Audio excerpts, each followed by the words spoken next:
Hola, ¿qué tal? Bienvenidas y bienvenidos a este nuevo episodio.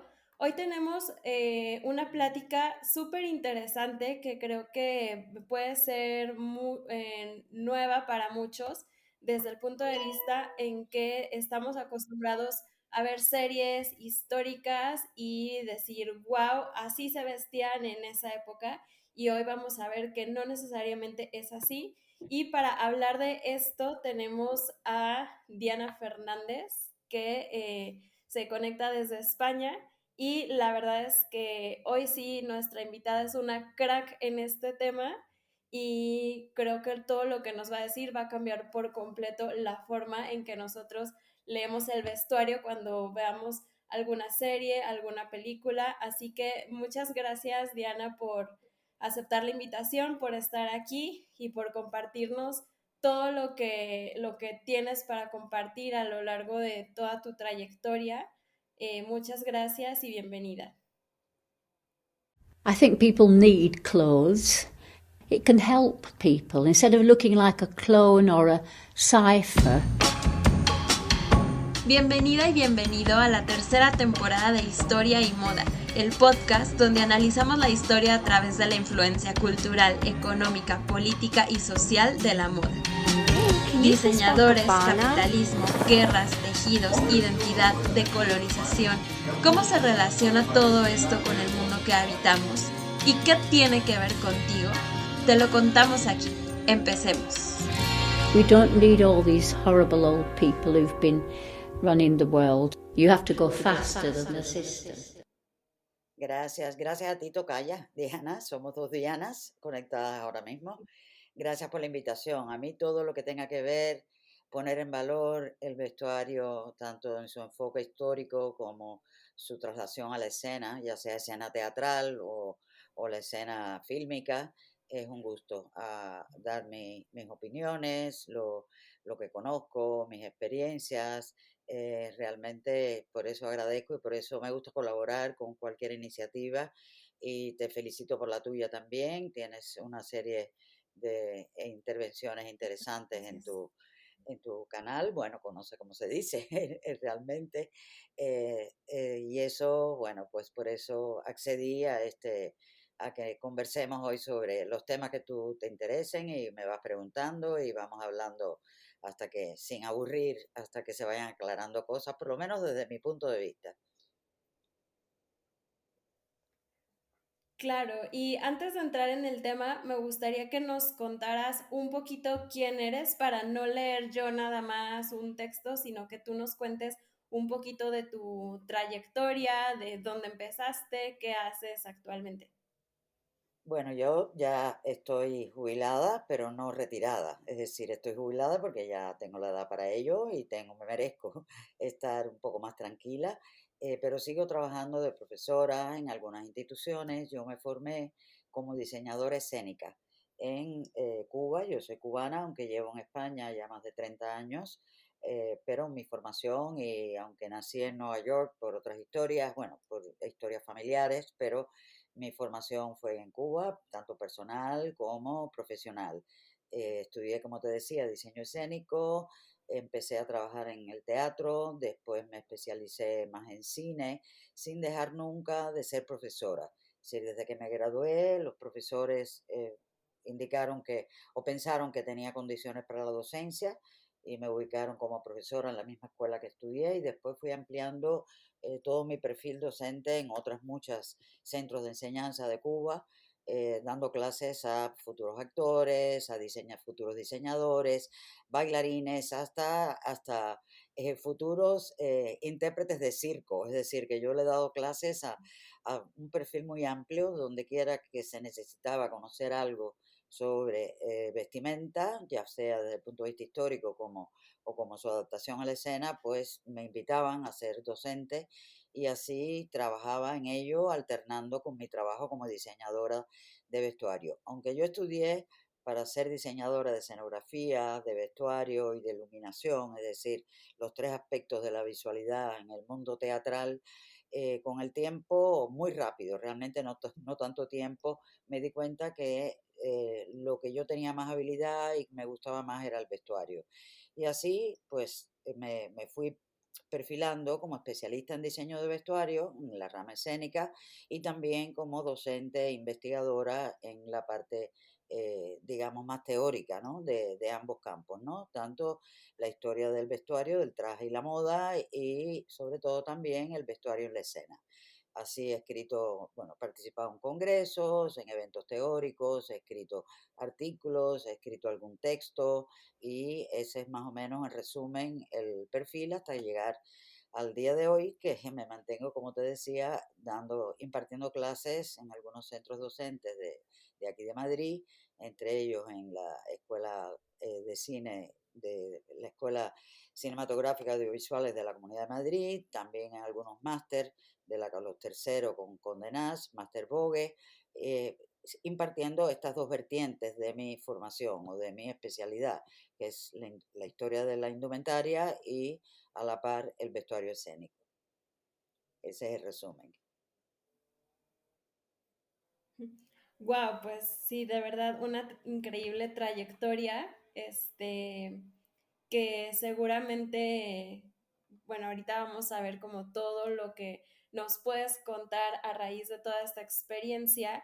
Y me gustaría empezar con preguntándote si hay como alguna metodología o tú cómo abordas desde un principio cuando alguien va a hacer el vestuario de alguna puesta en escena, ya sea teatro, serie, cine, porque normalmente uno pensaría, uno desde afuera que no sabe, uno pensaría, ah, pues si tengo que hacer una serie sobre la época de Napoleón, pues te estudias cómo se vestían y eso haces, pero en realidad todo es mucho más complejo y con los ejemplos que vamos a ver hoy, vamos a ir descubriendo que no es así, no es tan directo. Entonces, no sé si nos puedas compartir un poco como todo ese proceso creativo o ese pensamiento crítico o esa investigación que hay detrás para luego tomar las decisiones que llevan al vestuario final.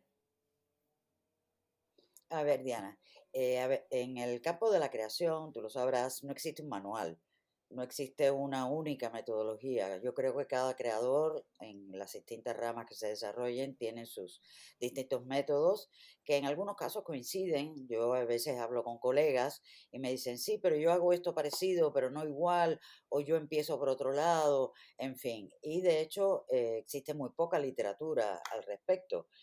Realmente te puedes encontrar bibliografía donde hablan creadores que, en el caso nuestro de diseño de vestuario, donde son entrevistas y bueno, pues se recopila la información que puede dar ese creador en ese momento que le hacen la entrevista. Pero existe muy poca, yo te diría que prácticamente ninguna texto que resuma todo esto. Entonces, bueno, yo te contaré por la parte mía. La parte mía está muy influenciada por mi formación, que fue con un profesor checo, de la Escuela Checa de Escenografía, un creador y un docente magnífico, que él nos insistía mucho en lo que es profundizar en el texto dramático. Y si bien es importante partir del texto, que es el punto número uno para empezar a, a trabajar, es el guión en el caso de cine o el libreto en el caso del teatro, pues tan importante como eso es las reuniones o el trabajo de mesa con el director de un proyecto, ya sea cinematográfico o teatrales, como el director de una orquesta. Es el que sabe afinar todos los distintos instrumentos para llegar al final, ¿no? Que es una obra, en este caso, de una orquesta, ¿no? Y saber cómo piensa el director adaptar ese texto a la pantalla o a la escena teatral es fundamental. ¿Qué quiere? ¿Qué quiere hacer? Porque nosotros tenemos que apoyar esa idea, llamémosles súper objetivo, llamémosles de la manera que querramos llamarle, pero es qué quieres hacer tú con esta versión tuya, por ejemplo, de Romeo y Julieta, por poner un ejemplo de una obra teatral que todo el mundo conoce. Entonces, a partir de ahí, precisamente es cuando nosotros tenemos el creador, el diseñador, ya sea el de escenografía, el director de arte, pues crear cómo podemos nosotros aportar esa idea, pero no reproduciendo una época. Si el interés del director es reproducir al detalle la época, pues la apoyaremos en ello.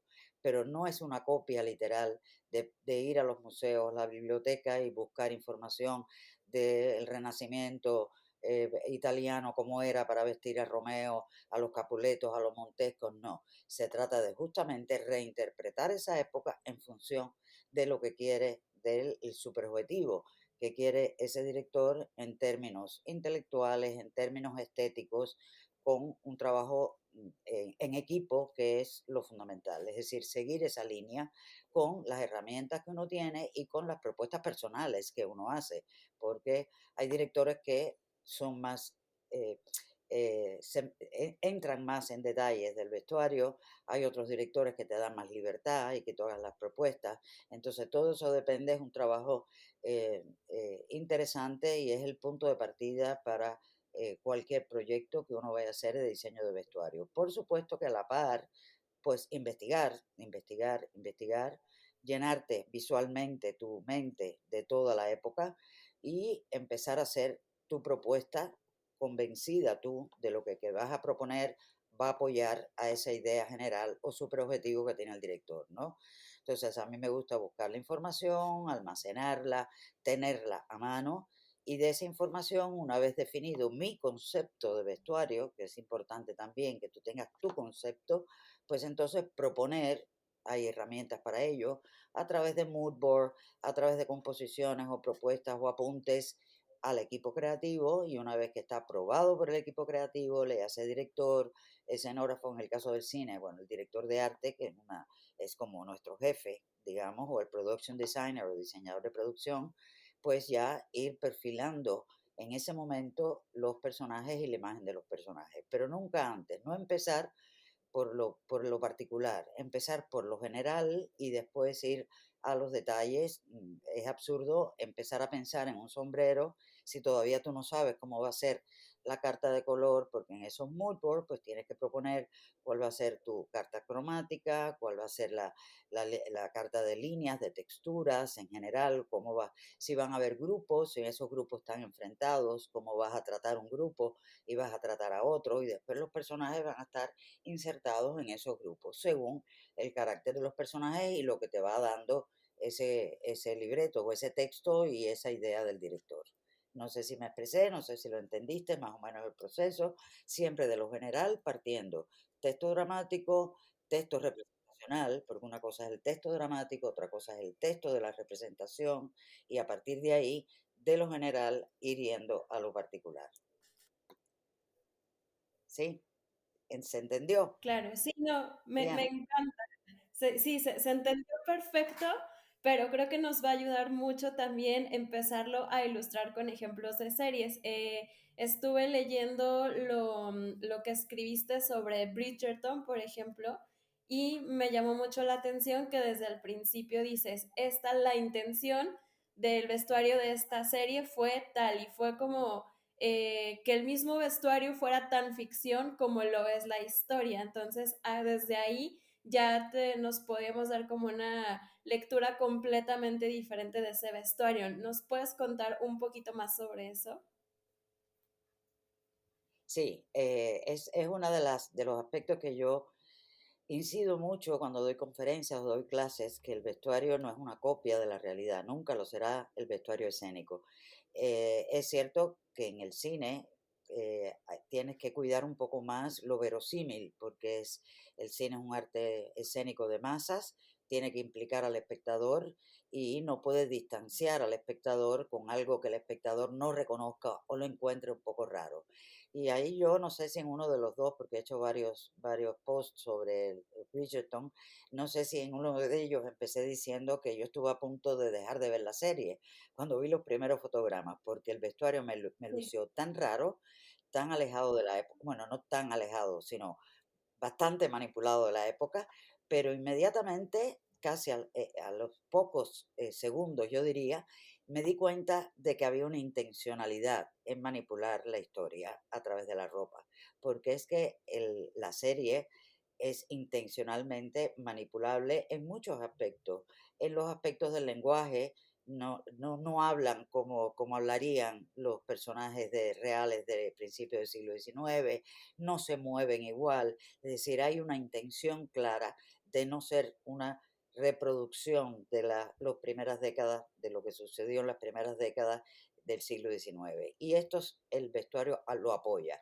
Inmediatamente te das cuenta cómo te está diciendo, informando cosas, como tú dices, hay una lectura a través del vestuario que apoya todo esto que te decía, es decir, esta digamos, irreverencia histórica que se hace en la serie, estos personajes que a veces son tipos o caricaturas, como puede ser la familia de los que van vestidos de manera más escandalosa, más recargada, los Feddington, que es la familia de los Bridgerton, que son más clásicos, más contenidos en color, con líneas más sobrias, que inclusive son demasiado sobrias con relación a cómo eran la época realmente, y los otros personajes demasiado escandalosos con telas estampadas, que todavía no existía esa técnica en la época que se narra la acción, en fin, que se empieza a alterar la historia, pero como está tan bien coordinada con todo lo que es el objetivo general de la serie, pues es tan coherente que al espectador te aseguro que no le choca. Si a mí no me choca nada una vez que ya Claro. tú empiezas a dar continuidad a lo que estás viendo, a cómo se hace la puesta en cámara, a cómo se tratan los personajes, cómo es la actuación, etcétera, etcétera.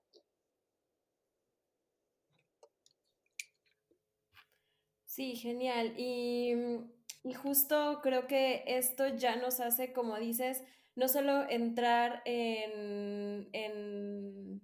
pues en el contexto o en la misma historia, sino que de cierta forma también acerca al personaje, al público, de una forma que es un poco más fácil identificarse, ¿no? Y que no lo sienta tan alejado como si estuviera viendo un documental, tal vez. O sea, que hace que realmente Así mismo. sea comercial en estos tiempos. Y respecto a eso, hablabas también de la serie de Cajem, de Chef de los Reyes, que yo la verdad no lo conocía y cuando me la mencionaste, o sea, inmediatamente la empecé a ver y me encantó, pero haces, en tu reseña, haces énfasis justo en eso de cómo los personajes, si bien tal vez pueda ser un poco más apegada históricamente, siempre tienen como ese toque que los actualiza para que nosotros como audiencia nos podamos sentir identificados y sobre todo que a lo mejor el ideal de belleza que había en ese entonces a nosotros no nos parecería atractivo. Entonces se les pone un algo que las hace atractivo a una audiencia del 2025.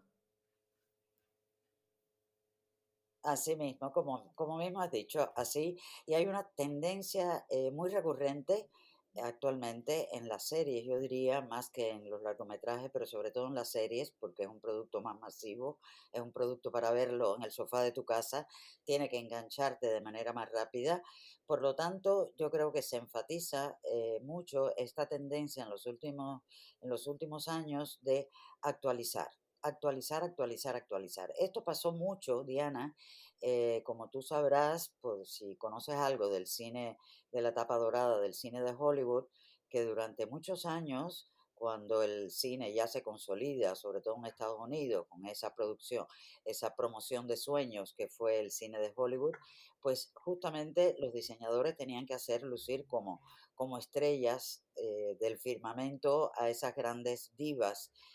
Te hablo de Greta Garbo, de John Crawford, después Bette Davis, de Marlene Dietrich, de todas ellas, de Mae West, y casi todas las películas lo que hacían era unos vestuarios en general, algo que ver con la época, pero si había que ponerle a Elena de Troya, los sujetadores, le ponían sujetadores, para nada tenía que ver con la ropa de la antigua Grecia. Pero esa época, los diseñadores que Claro. yo durante tiempo criticaba un poco la labor del diseñador de los grandes estudios de Hollywood, del Star System, porque era el sistema de estrellato, hoy en día me quito el sombrero delante de ellos, porque ellos estaban respondiendo al objetivo de la industria en aquel momento, que era crear que el espectador se fascinara con Greta Garbo, con el rostro de Greta Garbo de los años 30, no con el rostro de Greta Garbo cuando hacía Catalina la Grande, cuando hacía Ana Karenina, fuera de la época en que el espectador iba a ver la belleza de Greta Garbo. Entonces, esto no está sucediendo ahora de manera tan cruda como se hizo en estos años, pero sí de una manera un poco más sutil, a veces no tanto, porque a mí con Karem, el chef de Reyes, me pasó que si bien entendí la adecuación del personaje protagónico con esa irreverencia en el vestuario que parecía un chico de ahora joven, rebelde, alternativo, con los pelos sin peinar, en fin, con una ropa y una imagen que se acerca mucho, no me chocó tanto como algunos personajes femeninos que sí me chocaron por los peinados, por el maquillaje y porque los personajes no justificaban tanto. Es que, Diana, todo cuando está justificado entra bien y el espectador no lo encuentra raro y los especialistas lo entendemos, pero cuando no está justificado, pues justamente es cuando te produce un distanciamiento. Aunque trates de acercarlo, produce lo peor.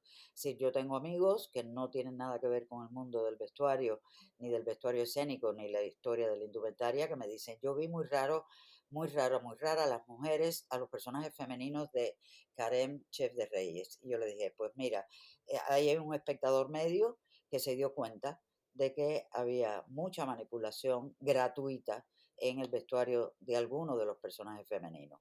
Entonces, todo tiene que estar coherentemente justificado. Eso es lo que yo defiendo sobre todo.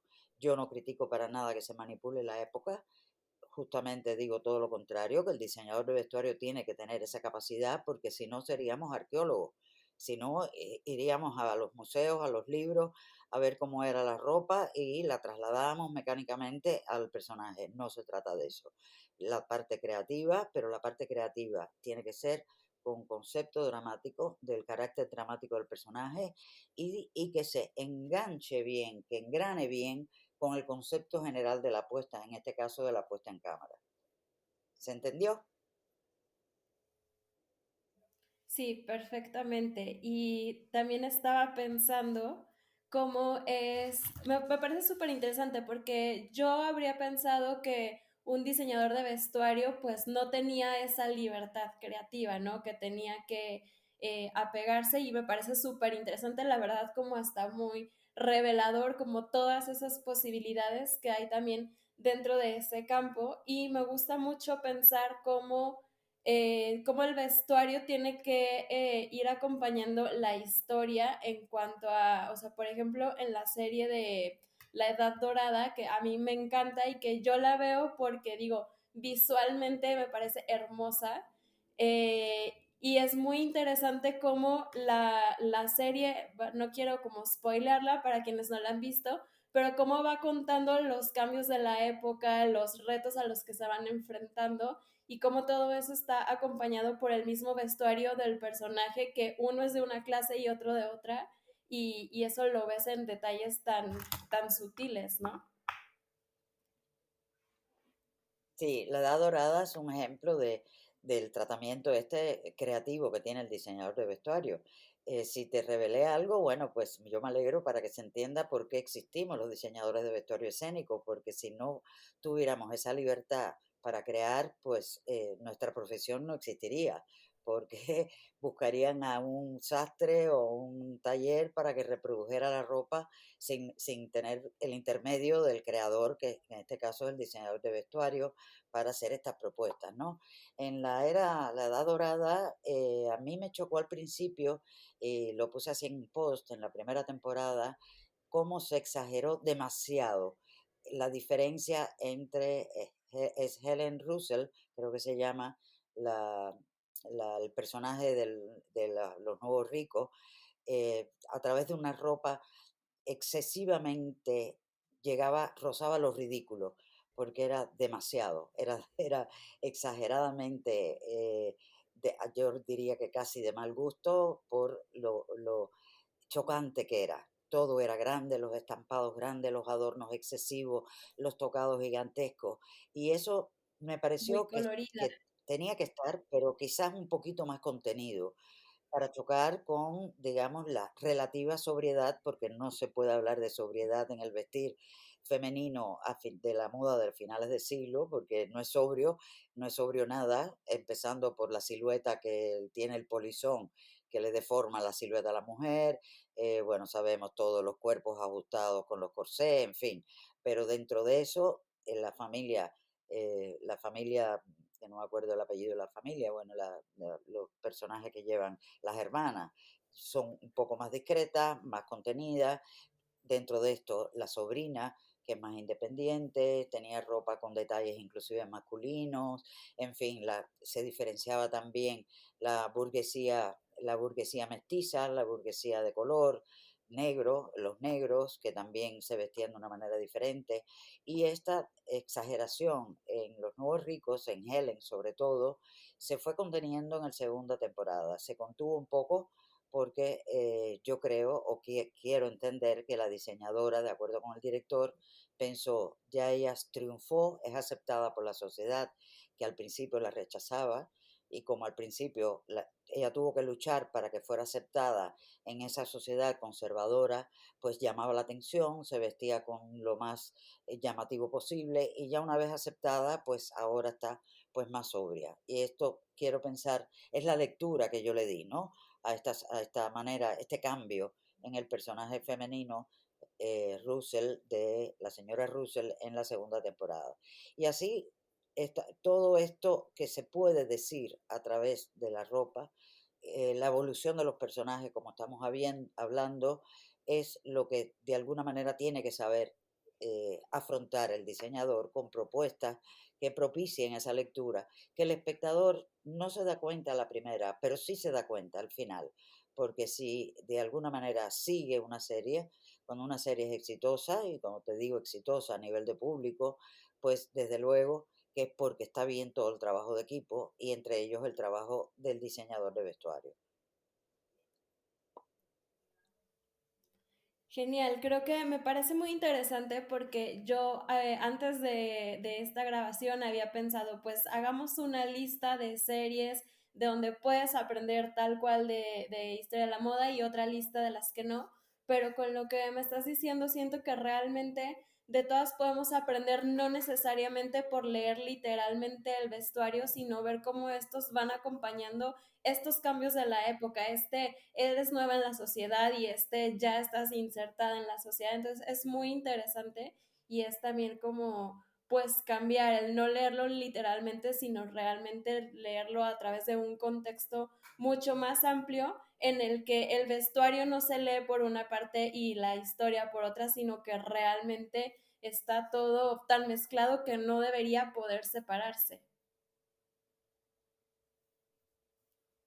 Así mismo, pero me gusta mucho lo que has dicho, Diana, porque a pesar de todo esto que estamos hablando y lo que yo te estoy diciendo, realmente, de todas formas, las series de época sirven también para que el espectador conozca un poco de cómo era la ropa de la época, aunque aclaremos que no siempre es literal, que siempre está este grado de adaptación, pero es muy satisfactorio que se gaste el dinero, porque todas estas series requieren de mucho dinero detrás para la realización de estos ambientes, porque si hay algo disfrutable en la Edad Dorada es la visualidad de esos interiores, de esos palacetes. Mi esposo es director de arte y mi esposo se pone delante de la pantalla y dice, es que todos los fondos, todos los muebles, todo está tan perfecto, está tan bien recreado, que también es una enseñanza para el público medio, ¿no?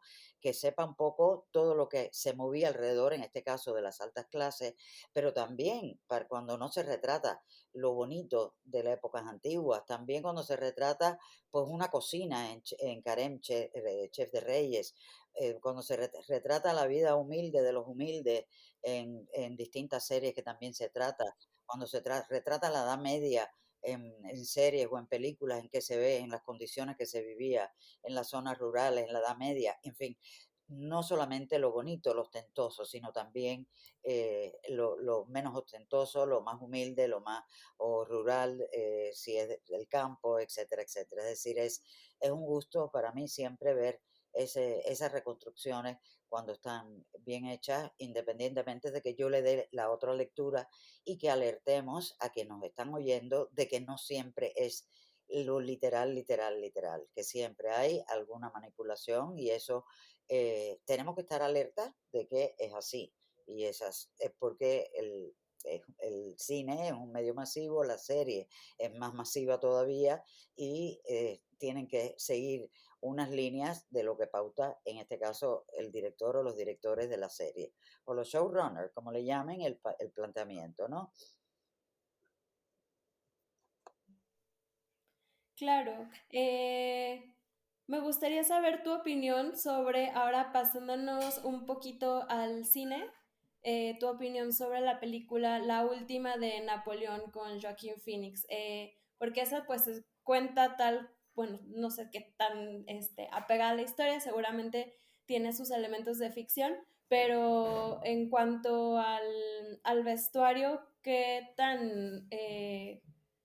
tanto podemos decir, es tal cual? ¿O qué tanto podemos decir, le movieron aquí para darle el carácter que se le quería dar al personaje? Sí, bueno, es bastante fiel, yo creo. Además, una figura tan archiconocida como Napoleón, yo veo algunos fotogramas de Joaquín Phoenix haciendo el personaje retratado como personaje y moviéndose. Era como ver a Napoleón en los dos tantos retratos que le hicieron, ¿no? Es decir, se reproducía hasta la manera de pararse, de poner las manos, en fin, todo esto está bastante cuidado. En el caso de personajes femeninos hay algunos que está exagerado. Es verdad que fue una época en que la propia Josefina fue una de las maravillosas de ese mundo de la época del directorio francés, donde fueron provocadoras, donde se vestían casi desnudas, donde casi no se vestían, sino prácticamente estaban desvestidas, ¿no? Por la ligereza de la indumentaria, pero en general a mí la película no me gustó demasiado, es decir, no, le faltó como alma, pero la ropa no creo que esté mal, yo creo que está bien y con algunas adaptaciones, ¿no? Pero en general está bien. Bueno, y aquí se vale decir de todo, entonces, ¿cuál dirías tú que es una película o una serie en el que vestuario digas está mal? No solo, o sea, que tú digas no está justificado o está forzado o a lo mejor históricamente está pegado pero no coincide con lo que se quiere contar, o sea, ¿cuál vestuario crees que fue incongruente? Ay, hubo yo hice un post y es que ahora no me acuerdo, Diana, tenía que haberlo buscado, que no me gustó nada, nada, nada, que iba de una etapa en Viena a mediados del siglo XIX, tendría que buscar en los posts pero no me acuerdo el nombre ahora, de esa serie donde no me gustó absolutamente nada el vestuario, pero en este caso porque me parece que le faltó fondo de investigación. Viena era una de las cortes más ostentosas de Europa en el siglo XIX y aquí el vestuario se ve súper pobre, muy, muy poco elaborado. Tendría que buscar cuál es, pero hay otras que tampoco me han gustado. A mí no me gustó la segunda versión la última versión del Gran Gatsby, por ejemplo, no sé exactamente del año que es, no entendí la ropa, la verdad que no la entendí, no sé por qué, que hubo una colaboración de la firma Prada y no entendí la ropa que es de una diseñadora reconocida, pero no me gustó la ropa femenina sobre todo. Es decir, hay algunas series que no me han gustado, pero mira, lamentablemente no me acuerdo, no me acuerdo más de lo que me ha gustado y menos de lo que no me ha gustado, fíjate tú. Así que lamento no poder llenar este espacio. Hay adaptaciones que yo pongo de ejemplo por un buen hacer, que es como no abandonar la época y adecuarla, porque una cosa son los códigos del traje histórico y una cosa son los códigos del traje escénico. Los códigos del traje histórico no los puedes dejar de utilizar, pero siempre que lo adaptes de manera que dramáticamente funcione. Entonces yo siempre pongo como un ejemplo del buen hacer una película que ya es un poco vieja, y no sé si los seguidores de tu podcast la conocen, que es Amistades Peligrosas. El diseñador es James Acheson y realmente hizo un trabajo excelente de vestuario. Se desarrolla, la historia se desarrolla, los que no conocen el libro y otra versión que se hizo después también, Valmont, de la misma historia, dos nobles, dos aristócratas en la Francia del siglo XVIII que estaban muy aburridos, vivían de la renta como casi todos ellos, de una manera ostentosa, y para matar su aburrimiento se ponían retos continuamente. Está interpretada por Glenn Close, es ella, y John Malkovich es el personaje. Todos ellos dos son malos, malos, malísimos, es decir, te los presentan como maquiavélicos, como, bueno, como personas que se burlan, porque los retos consistían en retos de denigrar a personajes de la nobleza que los rodeaban, seduciendo a hombres o mujeres para hacerlos caer bajo las redes sexuales de uno u otro. Entonces esto hacía que después se hiciera público, si estaba casada porque engañó al marido o porque era adúltera, en aquel momento se usaba la palabra, pero bueno, la denigraba la sociedad. Y estos dos personajes, el diseñador los pone como en la época iban vestidos los nobles, iban vestidos sobre todo en la estética facial, con el pelo blanco y el rostro blanco. Es una época, si tú recuerdas, que se puso de moda entre la aristocracia en la estética de la vejez, es decir, parecer viejo, con el pelo como si tuvieras canas y el rostro muy blanco, muy blanco, muy blanco. Como eso iba a producir el rechazo en el espectador, pues James Hutchison, me imagino que de acuerdo con el director, decidieron poner estos dos personajes que no importaban que el público los rechazara, porque ningún público contemporáneo iba a encontrar eso normal, sino que se iba a distanciar el personaje de la identificación con el público, pues no importaba, porque no podían obviar ese detalle de ponerlo con el pelo blanco y el rostro pálido, ¿no? Pues se lo pusieron a la marquesa de Merteuil y a el personaje masculino interpretado por John Malkovich. Pero al personaje de víctima, que es la víctima de la película, que llega a seducirla a John Malkovich, para que el espectador se identificara con ella, pues no le ponen este código, que es un código histórico.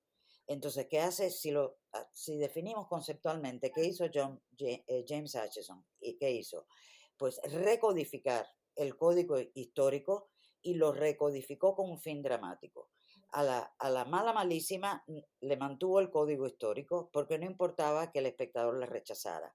Y a la buena víctima, para que el espectador se identificara con ella, pues lo que hizo, ay, me perdí el imán, lo que hizo fue romper con el código histórico y mantenerla con una estética más cercana a lo contemporáneo.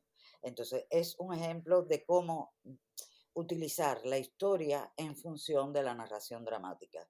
Y es de eso que se trata. Se trata de utilizar la historia y adecuarlo a lo que se quiere contar a través de esa película, esa serie, según las pautas del director y de acuerdo con todo el equipo. ¿Se entendió?